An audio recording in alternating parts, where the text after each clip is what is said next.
The whistle of the train pierced the crisp Montana air as Victoria Winters clutched her small leather valise with trembling fingers.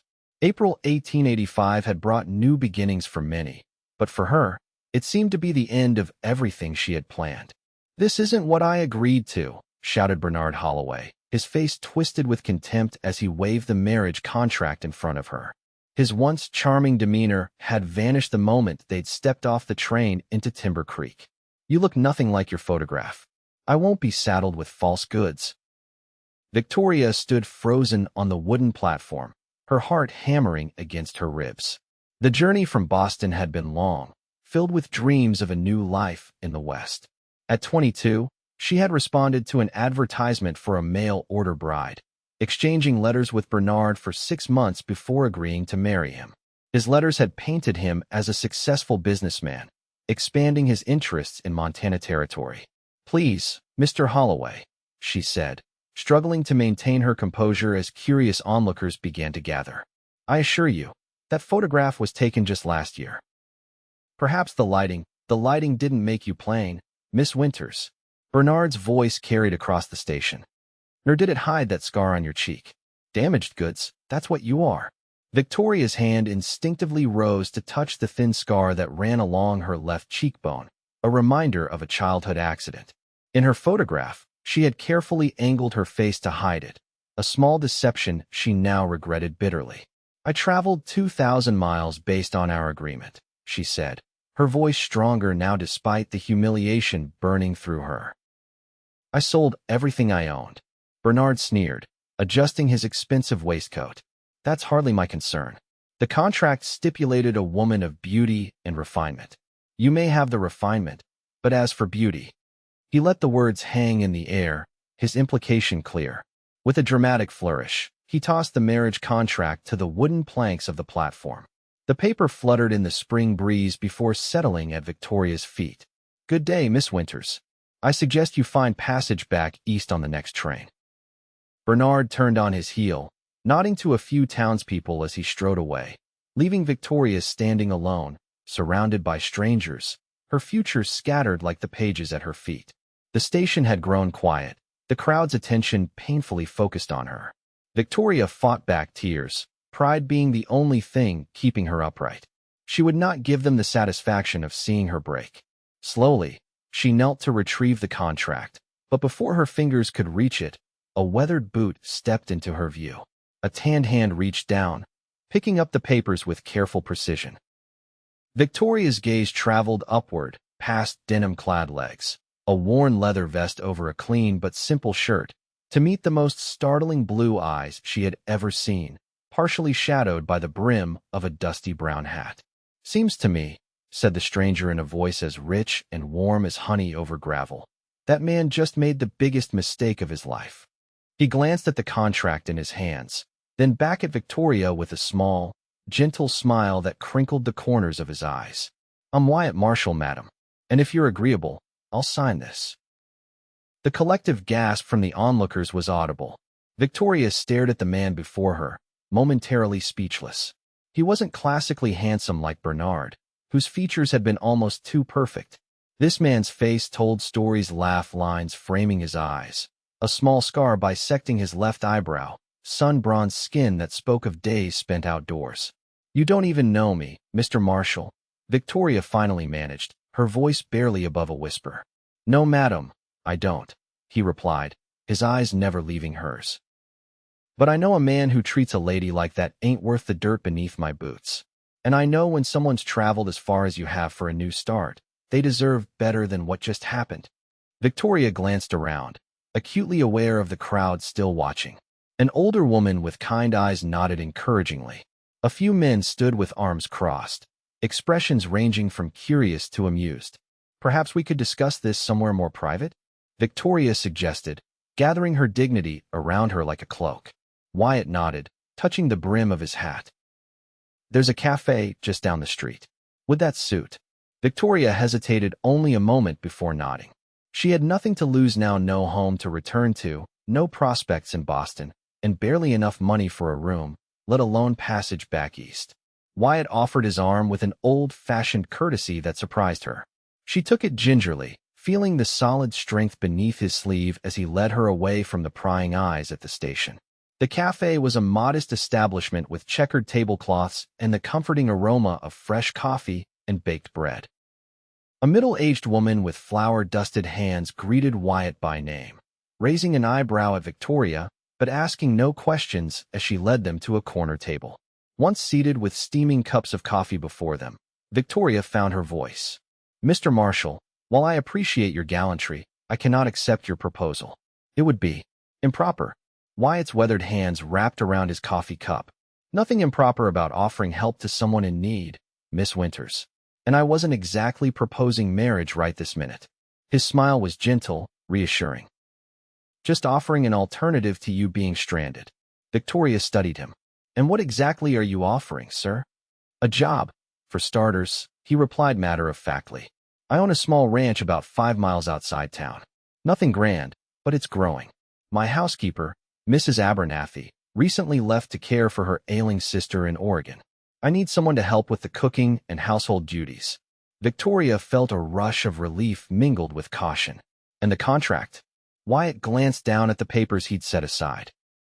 "Well, I figured having that signed might save your reputation in town. Folks here can be mighty quick to gossip. If they think you've already found an alternative arrangement, they'll move on to more interesting matters." She couldn't argue with his logic. Already she'd seen the curious glances, heard the whispers. In a small frontier town, she would forever be that woman Bernard Holloway rejected at the station. "And what would be expected of me?" Victoria asked carefully, her fingers tracing the rim of her cup. Wyatt's expression turned serious. "Only what's written in that contract regarding household duties. You'd have your own room, meals provided, and fair wages. If after a month, you decide to move on or go back east, I'll help you with the arrangements. And if I stay longer, then we renegotiate terms based on what suits us both." He leaned forward slightly. "Miss Winters, I won't pretend I'm offering this solely out of the goodness of my heart. I do need help at the ranch. But I also couldn't stand by and watch what happened to you without offering an alternative."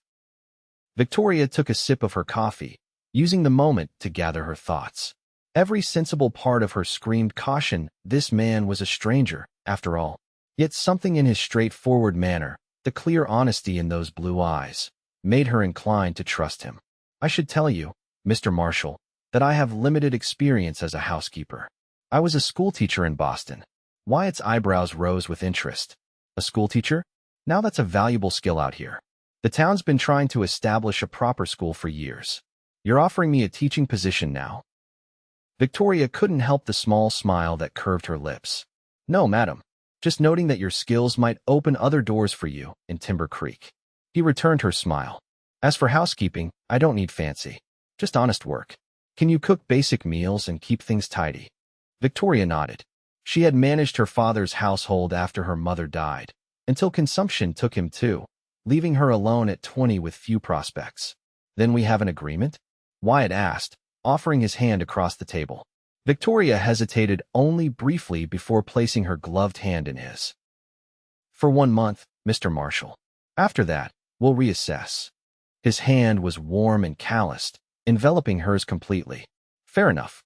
He released her hand and picked up the contract, producing a pencil from his vest pocket. With deliberate strokes, he crossed out Bernard's name and wrote his own in its place, then signed at the bottom. He pushed the papers toward Victoria. She stared at the contract, at the bold strokes of Wyatt Marshall's signature replacing the one she had anticipated seeing there. With a deep breath, she took the pencil and signed her name beside his.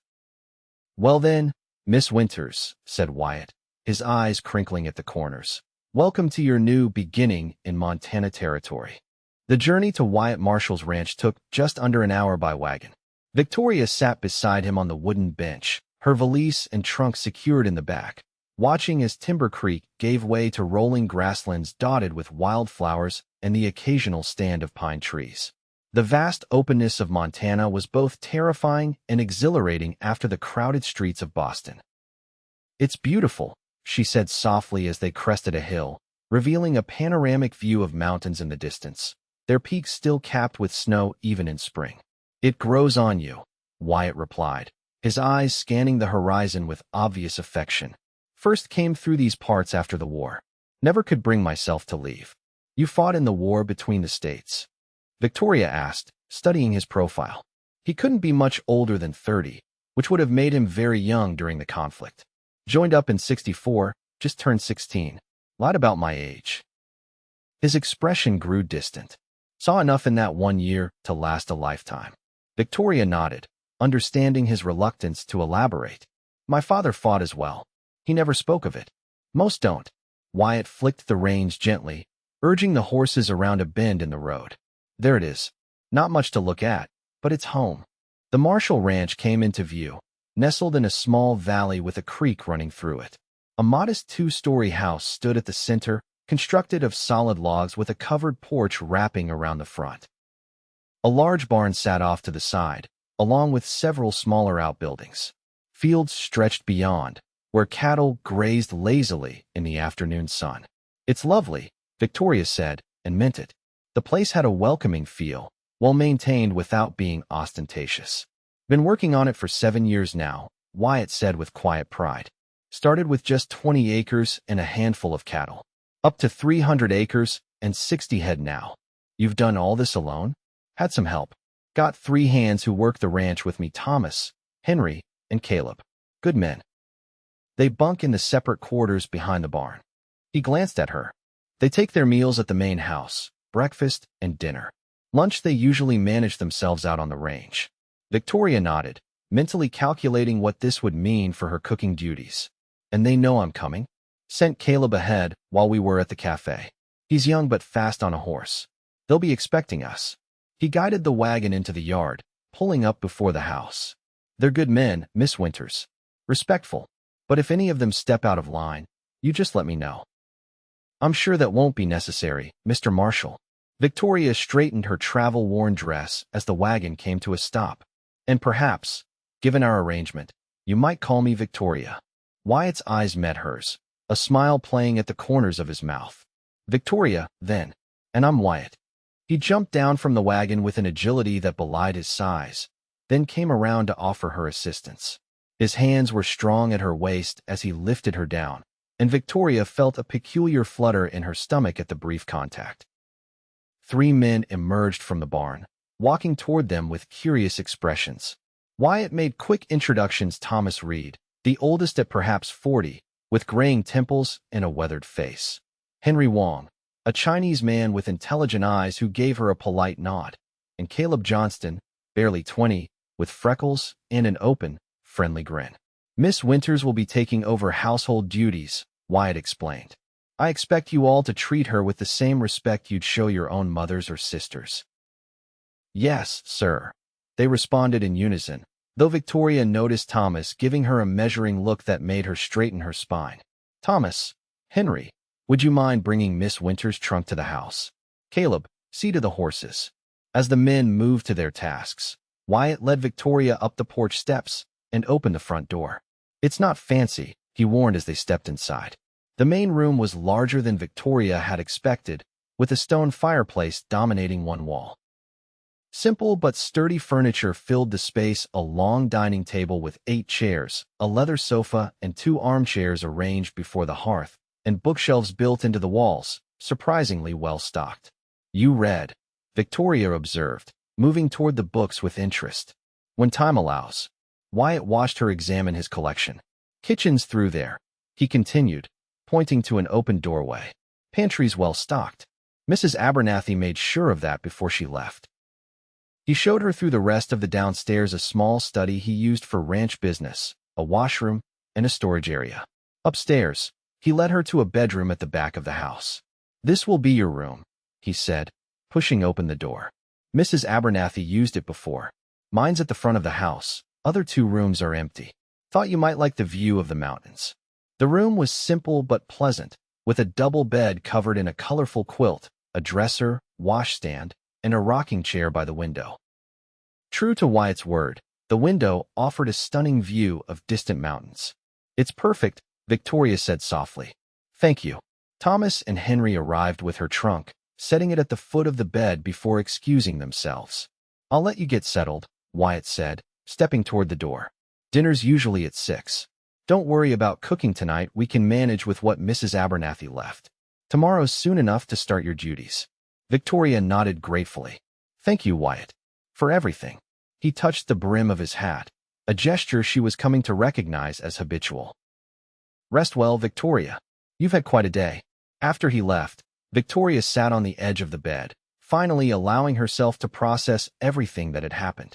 That morning, she had been preparing to meet her future husband, a man she believed she knew through months of correspondence. Now, she found herself in a stranger's home, employed as his housekeeper, with a signed contract that held no real meaning. Yet, as she looked around the clean, comfortable room and recalled the kindness in Wyatt Marshall's blue eyes, she couldn't help but feel she had somehow dodged a bullet with Bernard Holloway. Perhaps this arrangement, unexpected as it was, would prove a blessing in disguise. With a deep breath, Victoria began to unpack her belongings, arranging her modest collection of dresses in the dresser and setting her mother's silver hairbrush on the washstand. Whatever tomorrow would bring, she would face it with the same determination that had carried her across the country. This was her new beginning, however unexpected its form. The first rays of dawn were just breaking over the mountains when Victoria awoke the next morning. For a moment, she lay disoriented in the unfamiliar bed, until memories of the previous day came flooding back. Rising quickly, she washed and dressed in one of her simpler dresses, a practical blue cotton with white trim, and pinned her chestnut hair into a neat bun. By the time she made her way downstairs, she could hear movement in the kitchen. To her surprise, she found Wyatt already there, stoking the fire in the large cast-iron stove. "Good morning," he said, straightening as she entered. "Didn't expect you up so early." "I'm used to early hours," Victoria replied, taking in the kitchen with a practiced eye. It was well equipped, with a large table in the center for food preparation, shelves lined with crockery and cooking implements, and a pantry visible through a half-open door. "I can take over now." Wyatt nodded, stepping back. "Men will be in soon. They're usually up before dawn to start chores." "What do you typically have for breakfast?" Victoria asked, rolling up her sleeves. "Mrs. Abernathy usually made flapjacks, eggs when we had them, bacon or ham, biscuits sometimes. Coffee's essential ranch doesn't run without it." Victoria smiled at that. "I can manage all of those, though perhaps not all at once on my first morning." "Whatever you make will be fine," Wyatt assured her. "There's fresh eggs in the pantry from yesterday. Chickens are in the coop out back. Gathering eggs will be part of your morning routine." Victoria nodded, already moving confidently around the kitchen, finding what she needed. Wyatt watched her for a moment before excusing himself to attend to his own morning chores. By the time the ranch hands filed in, Victoria had a hearty breakfast prepared: golden flapjacks, crisp bacon, and a pot of strong coffee. The men mumbled their thanks, clearly surprised but pleased by the spread. "This is mighty fine cooking, Miss Winters," Thomas said after his first bite, his earlier wariness seemingly forgotten. "Thank you, Mr. Reed. Please, all of you, call me Victoria." She poured coffee for each of them, noting how young Caleb's eyes followed her movements with barely disguised admiration. Wyatt entered last, his hair damp from washing, and took his place at the head of the table. He ate with appreciation, complimenting Victoria on the meal, then discussed the day's work with his men. Victoria listened with interest, learning that they were preparing for the spring cattle drive to the northern pastures in a few weeks. As the men finished and headed out, Victoria began clearing the table. Wyatt lingered, pouring himself a second cup of coffee. "You've made quite an impression," he observed. "Thomas doesn't compliment easily." "I'm glad," Victoria replied, placing dishes in the wash basin. "I want to earn my keep here." Wyatt nodded, watching her work. "I'm heading into town later for supplies. Is there anything you need?" Victoria considered this. "Perhaps some more flour and sugar. And if there's a general store, I could use some thread. I noticed one of your shirts hanging for mending." "You don't have to do my mending," Wyatt said quickly. "It's part of keeping house, isn't it?" Victoria countered. "Besides, I enjoy sewing. It's restful." Wyatt looked as though he might argue, then nodded. "All right, make a list of whatever you need. I'll be leaving after lunch." The morning passed in a blur of activity as Victoria familiarized herself with the house and its needs. She discovered that while Mrs. Abernathy had kept things functional, there was room for improvement. The pantry needed organizing, linens wanted mending, and the study was in desperate need of dusting. She worked steadily, finding satisfaction in bringing order to her new domain. Around noon, she prepared a simple lunch of ham sandwiches and apple slices for Wyatt before he departed for town. "I should be back by supper," he said as he mounted his horse, a handsome bay gelding. "Don't worry if the men don't come in for lunch. They usually take something with them." Victoria watched him ride away, then returned to her tasks with renewed energy.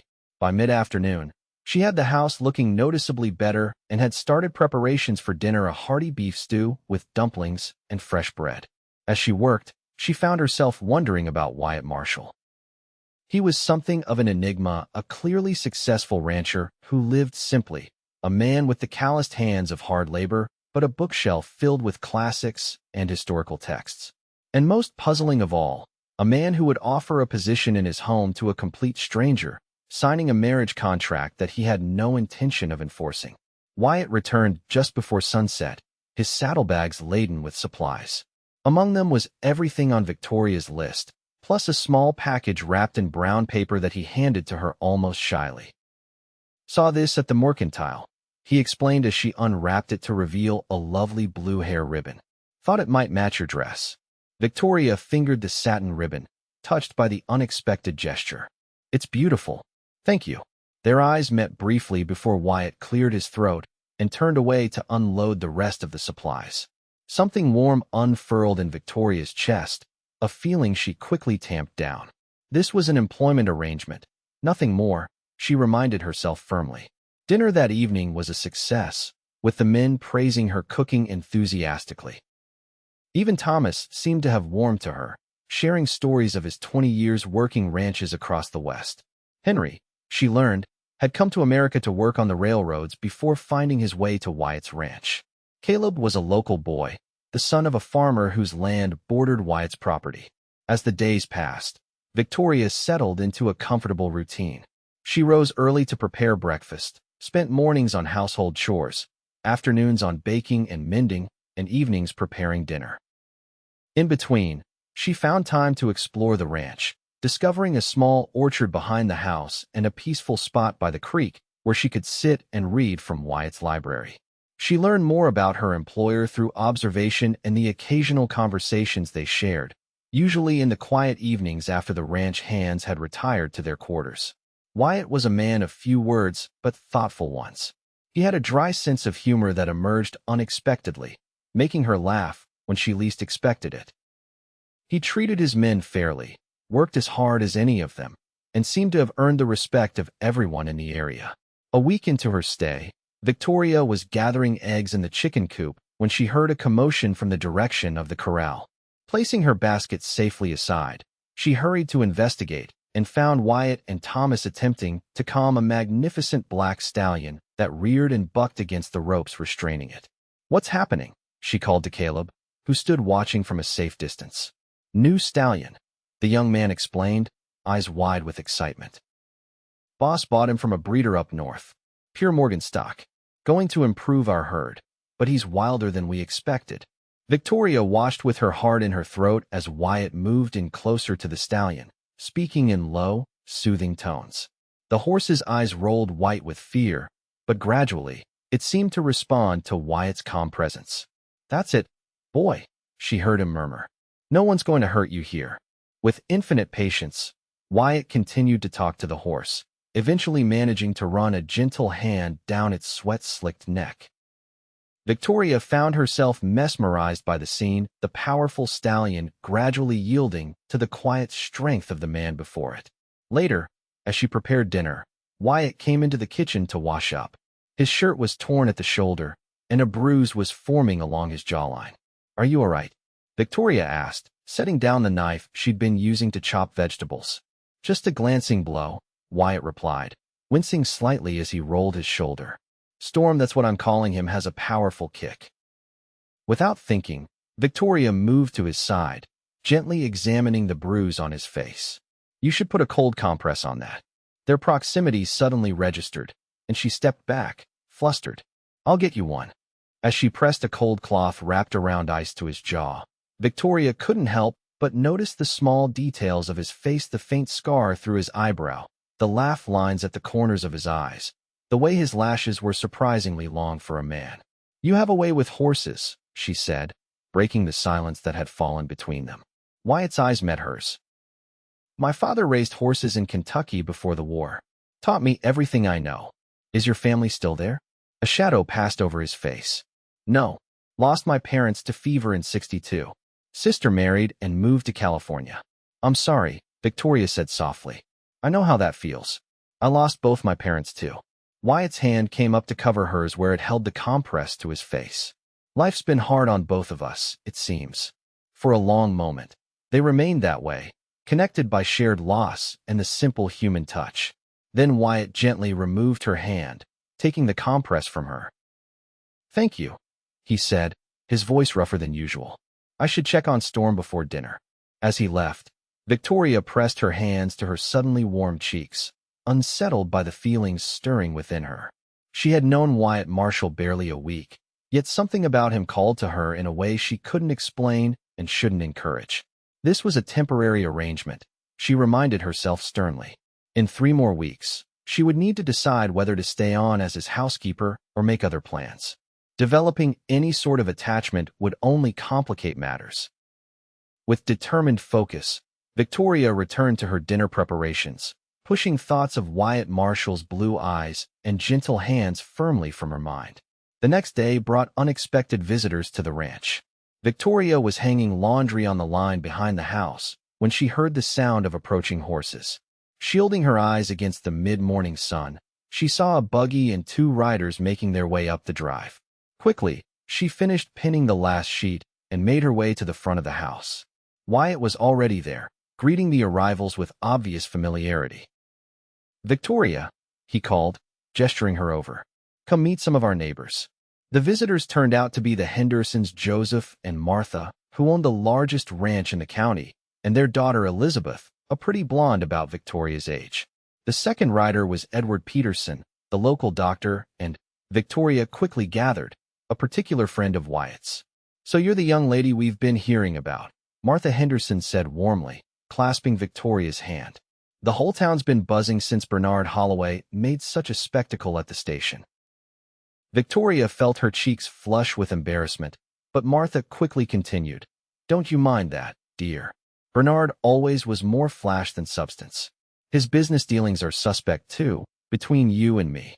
Martha, her husband, chided gently, though his eyes twinkled with amusement. "Well, it's true," Martha insisted. "Anyway, Miss Winters, we came to invite you and Wyatt to our spring social this Saturday. It's a tradition we've kept up since settling here 15 years ago." "That's very kind of you," Victoria replied, touched by the inclusive invitation despite her ambiguous position. "We'd be delighted," Wyatt said, surprising Victoria. She hadn't taken him for a man who enjoyed social gatherings. After the visitors departed, promising to expect them Saturday evening, Victoria turned to Wyatt with raised eyebrows. "You didn't mention you were friends with the local gentry," she said, a teasing note in her voice. Wyatt shrugged, looking slightly uncomfortable. "Joseph Henderson gave me my first job when I came to Montana. Worked as his foreman for 3 years before buying my own land. They're good people. And Dr. Peterson, Ed patched me up after a mountain lion took exception to me tracking too close to her cubs. Been friends ever since." He hesitated, then added, "You don't have to attend the social if you'd rather not." "No, I'd like to go," Victoria assured him, "though I'm not sure my dresses are suitable for a social occasion." "Whatever you wear will be fine," Wyatt said, his eyes warming as they took in her simple blue dress, now slightly damp from the laundry. "But if you're concerned, Martha mentioned she'd be happy to help with anything you need. Said to come by any time." Victoria nodded thoughtfully. Perhaps a visit to the Henderson Ranch would provide an opportunity to learn more about Timber Creek and about Wyatt Marshall from those who had known him longer than she had. 2 days later, Martha Henderson sent the buggy to fetch Victoria for tea. The Henderson Ranch was impressive, a sprawling main house with numerous outbuildings, manicured gardens, and pastures stretching as far as the eye could see. Martha welcomed her warmly, ushering her into a parlor that wouldn't have looked out of place in Boston, with its elegant furnishings and fine china tea service. "I'm so glad you came, my dear," Martha said, pouring tea into delicate cups. "We get so few new faces in these parts, especially educated young women." Elizabeth Henderson joined them, and Victoria found herself enjoying the female companionship she hadn't realized she'd been missing. The conversation flowed easily from fashion to books to life in Timber Creek. "So how are you finding life at Wyatt's ranch?" Martha asked, a gleam of curiosity in her eyes. "It must be quite an adjustment from city living." "It's been very pleasant," Victoria replied carefully. "Mr. Marshall has been most considerate. Wyatt's one of the finest men I know," Martha said with evident affection. "Joseph says he's never met anyone with better instincts for ranching. Started with practically nothing and built that place through sheer determination. And he's so handsome," Elizabeth added with a mischievous smile. "Half the unmarried women in the county have set their caps for him over the years." "Elizabeth," her mother chided, though she didn't disagree. "But he never seems interested," Elizabeth continued, undeterred. "Dr. Peterson says Wyatt's too busy with that ranch to think about courting." Victoria found herself oddly relieved by this information, though she quickly chastised herself for the reaction. "The ranch does seem to keep him very occupied." Martha studied Victoria thoughtfully. "I hope you don't mind my saying so, my dear, but when Joseph told me what happened at the station and that Wyatt had stepped in, I wondered if perhaps Providence had a hand in bringing you two together." Victoria nearly choked on her tea. "Mrs. Henderson, I assure you, my arrangement with Mr. Marshall is purely professional. I'm working as his housekeeper." "Of course, dear," Martha said soothingly, though her eyes still held that speculative gleam. "Now, about the social on Saturday. Let's see what we can find for you to wear. I think Elizabeth and you are of a similar size." By the time Victoria returned to the ranch, she had not only enjoyed a lovely afternoon of female companionship, but also borrowed a beautiful emerald green dress from Elizabeth for the social.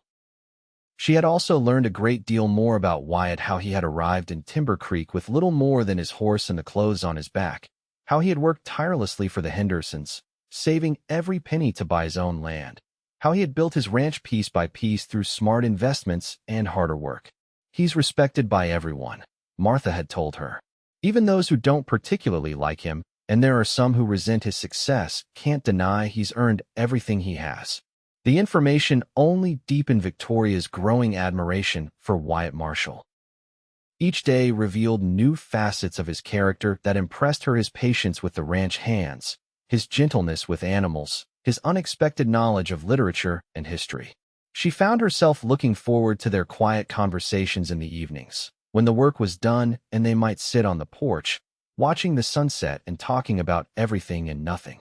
Saturday evening arrived, and Victoria dressed carefully in Elizabeth's borrowed gown.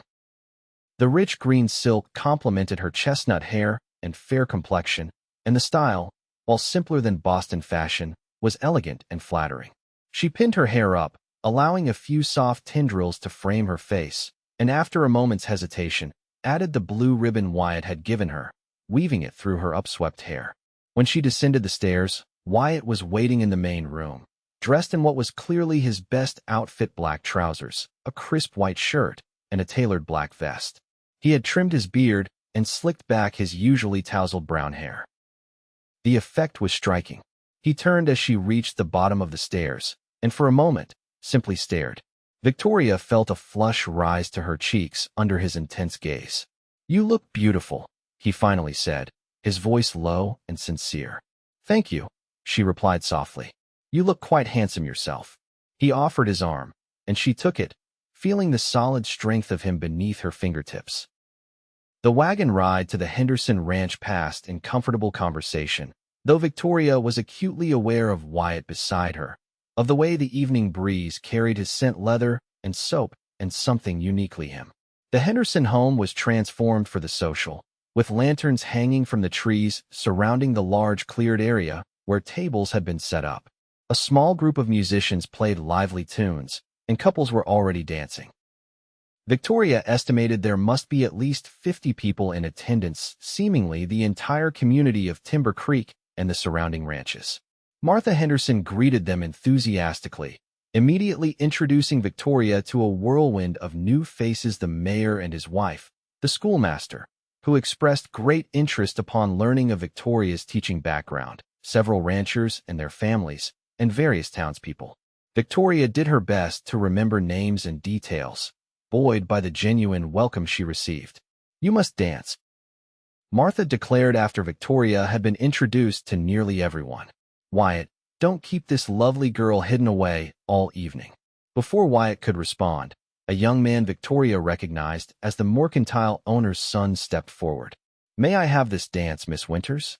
Victoria glanced at Wyatt, who nodded encouragingly, though she thought she detected a flicker of something in his eyes before he smoothed his expression.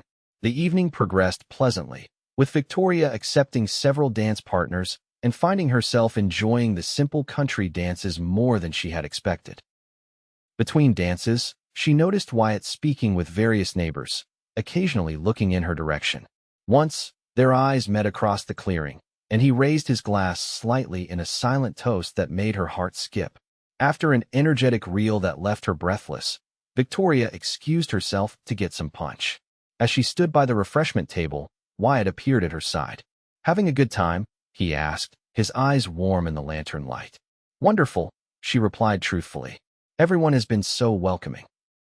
"Told you you'd fit in here," he said, then hesitated before adding, "Would you? Would you care to dance? With me, I mean." Victoria's smile widened. "I'd like that very much." The musicians had just begun a waltz, and Wyatt led her onto the dance floor with unexpected grace. His hand at her waist was respectful but firm, his other hand holding hers with gentle strength. As they moved through the steps, Victoria found herself drawn closer to him than propriety strictly dictated, but she couldn't bring herself to increase the distance. "I didn't know you could dance," she said, looking up at him. A small smile played at the corners of his mouth. "There are a lot of things you don't know about me yet, Victoria Winters." The way he said her name, with a slight emphasis on yet, sent a shiver down her spine that had nothing to do with the evening breeze. They continued to dance, falling into a rhythm that felt as natural as breathing. Victoria was acutely aware of every point where their bodies touched, of the way his blue eyes never left her face, of how perfectly they seemed to move together. As the music ended, Wyatt didn't immediately release her, and Victoria made no move to step away. For a suspended moment, they stood together, connected by touch and gaze, until the musicians struck up a livelier tune, breaking the spell. Wyatt cleared his throat, releasing her hand but keeping his other at her waist as he guided her from the dance floor. "Would you like to take a walk? The Hendersons have some lovely gardens." Victoria nodded, suddenly needing a respite from the crowd and an opportunity to calm her racing heart. They strolled away from the main gathering, following a path lit by occasional lanterns that led through Martha Henderson's prized rose garden. "You've made quite an impression tonight," Wyatt observed as they walked. "I've never seen the schoolmaster so animated. He practically offered you a teaching position on the spot." Victoria laughed softly. "He did seem enthusiastic when I mentioned my experience. Apparently, their current teacher is retiring at the end of the term." "Would that interest you?" Wyatt asked, his tone carefully neutral. "Teaching here in Timber Creek." Victoria considered the question, aware of its implications. "Perhaps. I did enjoy teaching in Boston." They had reached a small gazebo at the edge of the garden, overlooking a pond silvered by moonlight. Wyatt guided her to the bench inside, and they sat in companionable silence for a moment, listening to the distant music and the closer chorus of frogs and crickets. "Victoria," Wyatt began, then stopped, seeming to search for words. "Our arrangement. The month will be up in 2 weeks." Her heart constricted at the reminder. "Yes, it will." "Have you given any thought to what you'll do then?" His eyes sought hers in the dim light. Victoria took a steadying breath. "Some. I've enjoyed my time at the ranch more than I expected to." "Would you consider staying?" The question hung in the air between them, weighted with unspoken possibilities. "As your housekeeper?" Victoria asked, needing clarity. Wyatt shifted on the bench, turning more fully toward her. "Yes. Or—" He didn't finish the sentence, but his gaze, intense and questioning, told Victoria what he couldn't yet put into words. "Wyatt," she said softly, her heart pounding. "What are you asking me?" Before he could answer, they were interrupted by the arrival of Dr. Peterson, slightly out of breath. "There you are," he said, nodding apologetically to Victoria. Sorry to intrude, but there's been an accident at the Miller farm. A barn collapse. They need help, and Joseph thought you might lend some men. Wyatt was on his feet immediately. All traces of the personal conversation vanished as he shifted into decisive action. Of course. Are there injuries? Several. I'm heading there now. I'll round up Thomas and the others. Wyatt turned to Victoria, regret evident in his eyes. I'm sorry to cut the evening short. Don't apologize, she said quickly. Go help. I can ride back with the Hendersons later. Wyatt hesitated only briefly before nodding. I'll explain to Martha.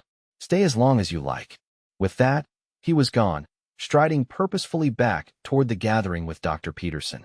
Victoria remained in the gazebo for a few minutes longer, trying to process what had just happened or almost happened. Had Wyatt been on the verge of suggesting something more than an employment arrangement? And if so, how did she feel about that?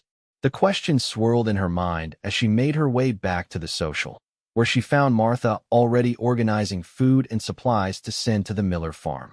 Victoria jumped in to help, grateful for the distraction from her tumultuous thoughts.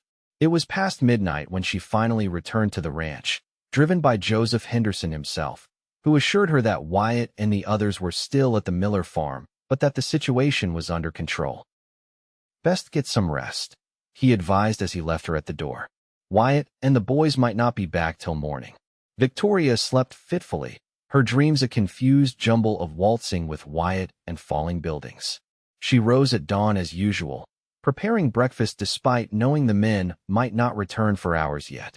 She needed the routine, the comfort of familiar tasks to settle her mind. She was kneading dough for bread when she heard horses in the yard. Looking out the kitchen window, she saw Wyatt, Thomas, Henry, and Caleb dismounting, their clothes dusty and their faces showing signs of exhaustion. Victoria quickly wiped her hands and went to the door, relief washing over her at the sight of them safe and sound. Come in, all of you. Breakfast is ready. The men filed in gratefully, heading straight for the wash basin to clean up before sitting at the table. Victoria served them eggs, bacon, and hot coffee, noting the dirt embedded in their fingernails and the weariness in their eyes. How bad was it? She asked as she refilled Wyatt's coffee cup. Bad enough, he replied grimly. Barn was old, roof collapsed during milking. 2 of Miller's hands were trapped. We got them out, but one has a broken leg, the other some cracked ribs. And the Millers? Shaken but unhurt. They've lost most of their spring hay storage, though, and 3 milk cows. It's a hard blow. Wyatt rubbed his eyes tiredly. We managed to salvage some of the structure. I've told Miller I'll send the boys back tomorrow to help with repairs. Victoria nodded, admiring once again his readiness to help neighbors in need. It was one of the many qualities she had come to appreciate about him over the past 2 weeks. After breakfast, the ranch hands headed to their quarters to get some much-needed rest. Wyatt lingered at the table, cradling his coffee cup between his hands. About last night, he began, his voice low. What I was trying to say before we were interrupted. Victoria's heart quickened. Yes. Wyatt met her gaze directly. I've grown fond of having you here, Victoria. Not just for your cooking or keeping house, though you do both admirably. A small smile touched his lips before fading. The truth is, I've grown fond of you. Victoria's breath caught. I've grown fond of you too, Wyatt. His eyes warmed at her words. I know our arrangement was for a month, and if at the end of that time, you want to move on, take the teaching position, go back east, whatever you choose, I won't stand in your way. But I'd like you to consider staying. Not as my housekeeper, but... He took a deep breath. As my wife. Though she had begun to suspect his feelings might be leading in this direction, the actual proposal still took Victoria by surprise.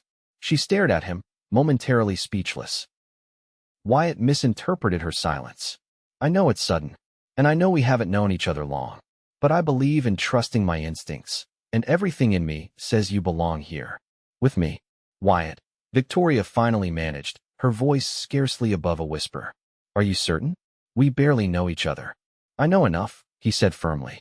I know you're kind and hardworking. I know you're smart and can hold your own in any conversation. I know you treat everyone with respect, from Thomas down to the chickens. This brought a small smile to her lips. And I know that when I'm with you, I feel something I've never felt before. He reached across the table, taking her flour-dusted hand in his. I'm not asking for an answer now. Take the next 2 weeks to think about it. Get to know me better. Ask me anything you want. But know that I'm offering you a true partnership, not just a marriage of convenience. Victoria looked down at their joined hands, her mind whirling. 2 weeks ago, she had arrived in Timber Creek expecting to marry a man she thought she knew through letters. Now, she was considering marrying a man she had known in person for the same amount of time. The irony wasn't lost on her. Yet, there was a fundamental difference. With Bernard, she had been building a fantasy based on carefully crafted words on paper. With Wyatt, she was experiencing the reality of the man, seeing him in moments of strength and vulnerability, witnessing how he treated others, learning his character through actions rather than promises. I'll think about it, she said finally, squeezing his hand. Truly, I will. Relief washed over Wyatt's face. That's all I ask. He stood, fatigue evident in the set of his shoulders. I should get some sleep before the afternoon chores. Victoria nodded. Rest well. As he left the kitchen, Victoria remained at the table, her thoughts in disarray. Marriage to Wyatt Marshall. The idea both thrilled and terrified her. Could she build a life here, in this wild, beautiful land, with this quiet, strong man who had rescued her from humiliation and offered her a home? The next 2 weeks would tell. True to his word, Wyatt gave Victoria space to consider his proposal. He was unfailingly kind and attentive, but never pressed her for an answer. Their daily interactions continued much as before, though Victoria noticed subtle changes, his hand lingering a moment longer when he helped her down from the wagon, his eyes seeking hers more frequently across the dinner table, the occasional brush of his fingers against hers as they passed dishes. Victoria took Wyatt at his word and used the time to learn more about him. Each evening, they would sit on the porch after dinner, watching the sunset, and she would ask him questions about his life, his beliefs, his dreams for the future. She learned that he had fought for the Union during his brief time in the war, despite his Kentucky upbringing. That after losing his parents, he had worked a series of jobs across the country, learning ranching skills in Texas, mining in Colorado, and even spending a season on a fishing boat in the Pacific Northwest. What made you settle here? She asked one evening as they watched a spectacular sunset paint the mountains in gold and crimson. Wyatt considered the question, his profile outlined against the fading light. First time I saw this valley, something in me just settled, like my soul recognized it as home. He glanced at her with a small smile. Sounds fanciful, I know. No, Victoria said softly. I understand perfectly. And she did. She had felt something similar the first time she'd crested the hill and seen the Marshall Ranch spread out below. A sense of rightness, of belonging, that she hadn't expected to find so far from everything familiar. She also learned about his dreams for the ranch, expanding the cattle operation, breeding horses like his father had done, perhaps one day building a larger house. Not that there's anything wrong with this one, he added hastily. But I've always thought a home should grow with the family.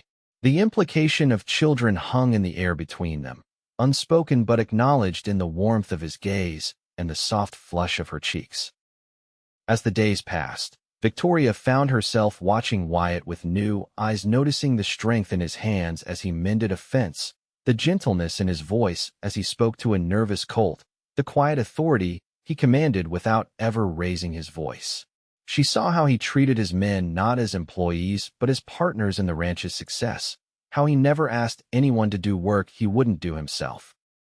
She also noticed the subtle ways he cared for her, making sure the water barrel was always filled so she wouldn't have to pump it herself, bringing wildflowers from the pasture and placing them in a jar on the kitchen windowsill, riding into town specifically to fetch a book he thought she might enjoy from the small lending library. With a week left before she needed to give her answer, Victoria decided to visit Martha Henderson again, seeking the perspective of someone who had built a life in this wild country. Over tea in Martha's sunlit parlor, Victoria confided Wyatt's proposal and her own uncertainty. My dear girl, Martha said, patting Victoria's hand, I would be lying if I said I hadn't hoped for exactly this outcome when I invited you both to the social. Victoria's eyes widened. You were matchmaking? Let's call it creating an opportunity, Martha replied with a twinkle in her eye. I've watched Wyatt build that ranch for 7 years, pouring everything he has into it. But a home needs more than solid walls and good pasture land. It needs heart. And I believe you could give his home the heart it's been missing. But is that enough for a marriage? Victoria asked, voicing her deepest concern. We've known each other such a short time. Martha considered this. Joseph and I knew each other 6 weeks before we married. When you're building a life in a place like this, you learn quickly what a person is made of. Crisis has a way of revealing character. She smiled softly. And love? Well, love doesn't always keep to a tidy schedule. Victoria's cheeks warmed. I didn't say anything about love. You didn't have to, my dear. Martha's eyes were kind but knowing. It's written all over your face when you speak of him. Was it true?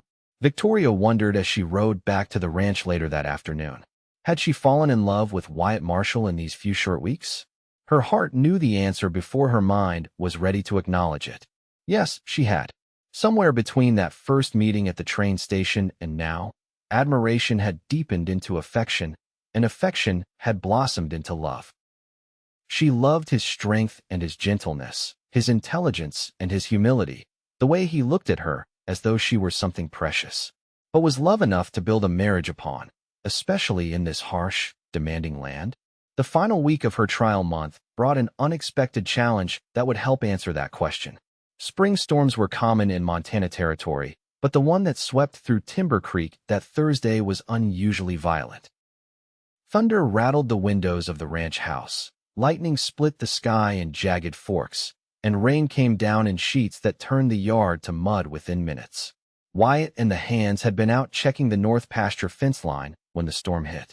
Victoria paced the kitchen anxiously, watching the deluge through the windows and praying they had found shelter. The back door suddenly burst open, admitting Thomas, Henry, and Caleb, drenched to the skin and supporting a fourth figure between them, Wyatt, his face pale beneath his tan, blood streaming from a gash on his forehead. Lightning spooked his horse, Thomas explained grimly as they half-carried Wyatt to the sofa. Threw him hard against a boulder. He was out cold for a few minutes. Victoria's heart seemed to stop, then resumed at double speed. Lay him down, she instructed, already moving to gather clean cloths and water. Caleb, ride for Dr. Peterson. Now, storm's too bad, Thomas countered. Creek's already flooding.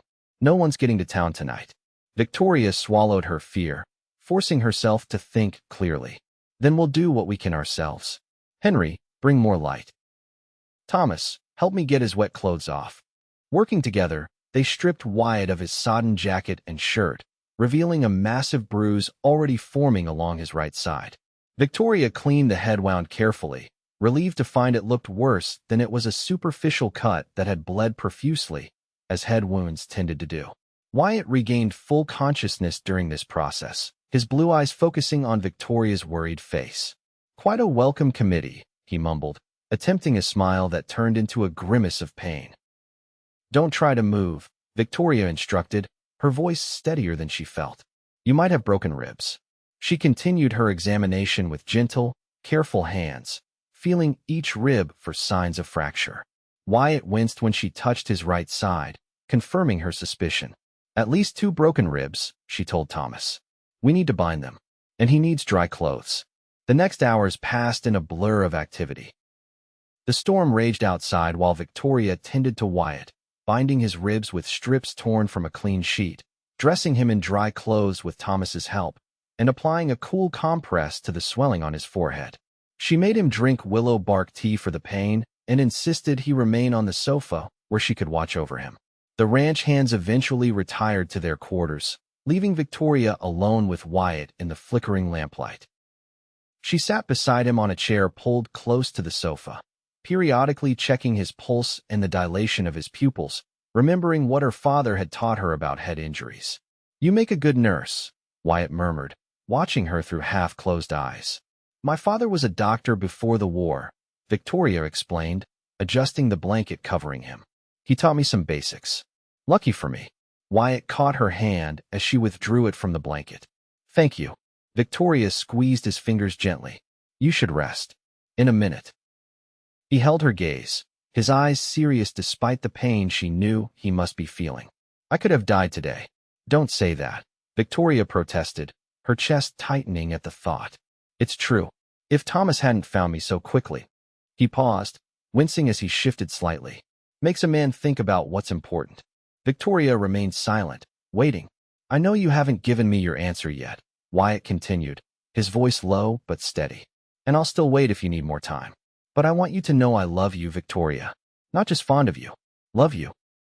Have almost since the moment I saw you standing on that platform, holding your head high despite what that fool had done. Tears filled Victoria's eyes, blurring her vision. Wyatt, you don't have to say anything now, he said quickly. Just wanted you to know. In case. Well, in case. Victoria leaned forward, cupping his face gently with her free hand. I love you too, she whispered, the words slipping out as naturally as breathing. And my answer is yes. I'll marry you, Wyatt Marshall. Joy transformed his face despite the pain, and he raised his head slightly to meet her as she bent to press her lips to his in a sweet, tender kiss there first. Not exactly how I planned to court you, he said when they parted, a rueful smile playing at his lips. Victoria laughed softly, wiping away tears. I think we've been courting since the day you picked up that contract. The storm eventually passed, leaving behind a washed clean world and a rainbow arching over the mountains. Dr. Peterson confirmed Victoria's diagnosis of broken ribs when he was finally able to reach the ranch the next day, prescribing rest and careful movement for at least 2 weeks. During Wyatt's convalescence, Victoria rarely left his side, reading to him from his favorite books, playing chess on a small board set up beside the sofa, and discussing their plans for the future. They decided to marry in June, giving them time to make proper preparations and allowing Wyatt to heal completely. Word of their engagement spread quickly through Timber Creek. Martha Henderson immediately offered to host the wedding at her home, while the town's women organized a sewing circle to help Victoria prepare her trousseau. Even Bernard Holloway sent a stiff note of congratulations, though Victoria suspected Martha had somehow engineered that particular gesture. As June approached, Victoria found herself busier than ever helping with ranch duties as Wyatt recovered, preparing for the wedding, and yes, interviewing for the teaching position at Timber Creek's small school. The schoolmaster had been delighted by her credentials and experience, offering her the position starting in the fall term. Are you sure you want to teach and be a rancher's wife? Wyatt asked as they sat on the porch one evening, watching the sunset in what had become their daily ritual. It will be a lot of work. Victoria smiled, leaning against his shoulder. I want it all, Wyatt. A home with you. Work I love. This beautiful land. She gestured toward the vista before them. I never dreamed I could have so much when I stepped off that train 2 months ago. Wyatt's arm tightened around her. I thank God every day for Bernard Holloway's foolishness, and for whatever made me walk into that station at exactly the right moment. Providence, according to Martha Henderson, Victoria said with a small laugh. She might be right about that. Wyatt turned to face her, his expression serious. I promise you, Victoria, I'll never regret signing that contract. Not for a single day. Nor will I, she replied softly, reaching up to trace the strong line of his jaw. Not for a single day. They were married on the first Saturday in June, beneath an arbor of roses in the Hendersons' garden. Victoria wore a gown of ivory satin that Martha and the local seamstress had helped her create, with the blue ribbon Wyatt had given her woven into her upswept hair. Wyatt, fully recovered from his injuries, stood tall and proud in a new black suit, his eyes never leaving Victoria as she walked toward him on Joseph Henderson's arm. The entire community turned out for the celebration, filling the garden with laughter and good wishes. Dr. Peterson served as Wyatt's best man, while Elizabeth Henderson stood as Victoria's maid of honor. Even Wyatt's sister and her husband made the journey from California, bringing with them a family Bible that had belonged to their parents. As the minister pronounced them husband and wife, Wyatt kissed Victoria with a tenderness that brought tears to her eyes and applause from the assembled guests. The celebration continued well into the evening, with dancing and feasting under the stars. When they finally returned to the ranch, their home, in the small hours of the morning, Wyatt lifted Victoria into his arms to carry her across the threshold. Welcome home, Mrs. Marshall, he said, his voice husky with emotion. I've been home since the day I arrived, she replied, twining her arms around his neck. I just didn't know it yet. That night, They discovered another kind of homecoming in each other's arms, their love expressed in tender touches and passionate embraces that sealed their bond in the most ancient of ways. In the years that followed, the Marshall Ranch flourished, as did its owners. Wyatt's breeding program produced some of the finest horses in Montana Territory, while his cattle operation expanded to become one of the most successful in the county. Victoria divided her time between teaching at the Timber Creek School and managing their growing household, finding fulfillment in both roles. Their family grew as well. A son, James, arrived just 10 months after their wedding, followed by a daughter, Eleanor, 2 years later. By their 5th anniversary, they had added twin boys, Robert and William, completing their family. True to his word, Wyatt built a larger home to accommodate their growing brood, a beautiful 2-story structure with enough bedrooms for everyone and a special library for Victoria, filled with books they had collected together. The original cabin became a guest house for the frequent visitors they hosted, including Martha and Joseph Henderson, who delighted in claiming credit for the match.